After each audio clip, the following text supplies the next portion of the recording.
eerst maar eens lekker lezen. En door de egen dicht.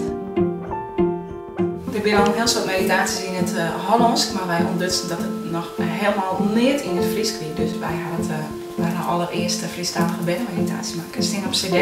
Net zoals heel nu dat als je dan maar ontspanning doen willen of maar in het hier en nou wezen, dat je dan eerst een keer met een nooit Hollands. Dat vonden wij heel apart. En vandaar dat we zelf het initiatief namen hebben om het in het Fries te brengen.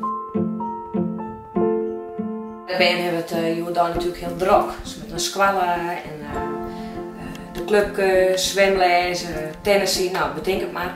Dus een heel soort drukte, we een soort van band verwachten. En wij denken en wij merken in onze eigen band dat het wel wichtig is om zo nou en dan eens een moment van rust te nemen.